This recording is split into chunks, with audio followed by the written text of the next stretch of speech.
اعوذ باللہ من الشیطان الرجیم بسم اللہ الرحمن الرحیم الحمد للہ رب العالمین وصلی اللہ علی محمد وآلہ الطیبین الطاہرین المعصومین اما بعد فقد قال رسول اللہ صلی اللہ علیہ وآلہ وسلم اذا اراد اللہ بعبد خیرا فقہہ فی الدین۔ جب خدا کسی بندے کو خیر عطا کرنا چاہتا ہے، جب خدا کسی بندے سے بھلائی کا ارادہ کرتا ہے تو اسے دین کی سمجھ بوجھ عطا کرتا ہے، اسے فہم دین اور دین شناسی عطا فرماتا ہے۔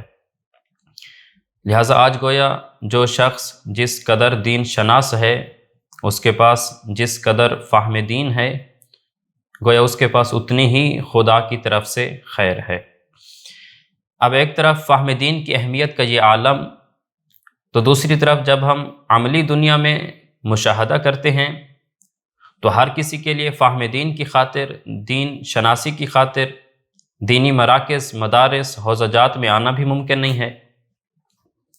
اگرچہ بہت سے لوگ چاہتے ہیں کہ ہم فہم دین کی خاطر کسی دینی مرکز میں جائیں، لیکن وہ چاہ کر بھی نہیں جا پاتے۔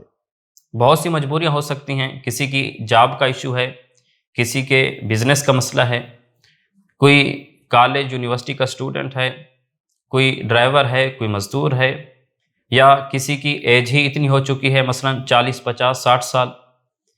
کہ وہ ابھی کسی مدرسہ، کسی دینی مرکز میں نہیں جا سکتا، یا معاشرے میں معیوب سمجھا جاتا ہے، یا کوئی آدمی کسی ایسی جگہ پہ مقیم ہے کہ جہاں وہ فیسلٹیز نہیں ہیں، وہاں دینی مراکز اور مدارس کی قلت ہے، وہاں علماء کی کمی ہے۔ المختصر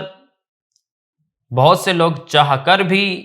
خواہش کے باوجود بھی اپنی وہ علمی پیاس نہیں بجھا سکتے۔ اب ایسے افراد کے لیے ایک الہی نعمت، ایک خوش قسمتی اور ایک خوشخبری ہے کہ حرم ابو الفضل العباس علیہ السلام کی طرف سے ایک آن لائن میراث انبیاء انسٹیٹیوٹ کا قیام عمل میں آیا ہے، جس میں حوزہ علمیہ نجف اشرف کی طرز پر بہترین نصاب مرتب کیا گیا۔ اور اگر کسی کی خواہش تھی یا خواہش ہے کہ کاش ہم بھی نجف اشرف کی سرزمین پر باب العلم کے دروازے پر علوم آل محمد حاصل کرتے، گویا لیکن پھر زندگی مصروف ہے، ہر کسی کے لیے 5-10 سال نکال کر فزیکلی نجف اشرف میں آنا یہ بھی ممکن نہیں ہے۔ تو گویا ایسے افراد کو خدا نے ایک بہترین اور سنہری موقع عطا کیا کہ وہ گھر بیٹھے نجف اشرف میں فزیکلی حاضر ہوئے بغیر وہ حوزہ علمیہ نجف اشرف کی تعلیم حاصل کر سکتے ہیں۔ وہ گھر بیٹھے ہی حوزہ علمیہ نجف اشرف کی فاضل شخصیات اور قابل اساتذہ سے استفادہ کر سکتے ہیں۔ لہٰذا آج ہر وہ شخص جو اردو زبان بول سکتا ہے، سمجھ سکتا ہے، وہ چاہے دنیا کے کسی بھی کونے میں مقیم ہے، اس کے لیے یہ علوم آل محمد حاصل کرنا، اس سے بہرہ مند ہونا نہ صرف ممکن ہے بلکہ انتہائی آسان ہے، کیونکہ ہر آدمی سوشل میڈیا استعمال کر رہا ہے۔ اگر مثلا وہ پہلے سوشل میڈیا کو 1 گھنٹہ دے رہا تھا، ابھی اس میں سے آدھا گھنٹہ علوم آل محمد میں صرف کر سکتا ہے۔ اسی طرح آپ گھر میں بیٹھے ہیں، آپ آفس میں کوئی فری ٹائم ملتا ہے، یا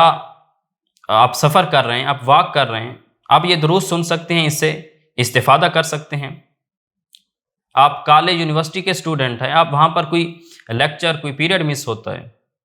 آپ وہاں یہ دروس سن سکتے ہیں، اس سے استفادہ کر سکتے ہیں۔ لہٰذا اور ایک انتہائی قابل توجہ نقطہ کہ ائمہ اہل بیت علیہم السلام کی نگاہ میں ایک شیعہ کو دین شناس ہونا کتنا ضروری ہے۔ ایک شیعہ کے لیے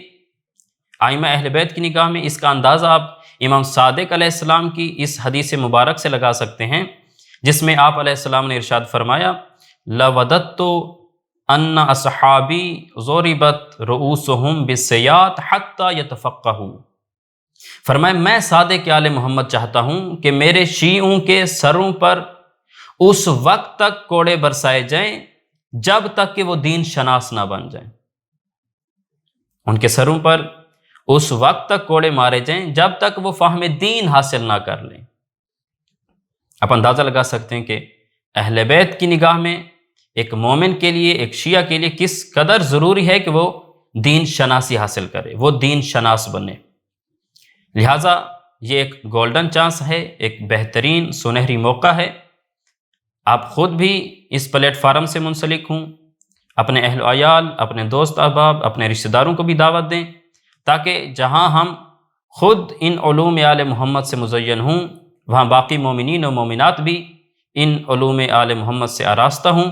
خدا سے دعا ہے کہ خداوند ہم سب کو یہ علوم آل محمد پڑھنے، سمجھنے اور ان پہ عمل پیرا ہونے کی توفیق نصیب فرمائے۔ اللہم صلی علی محمد و آل محمد وعجل فرجہم۔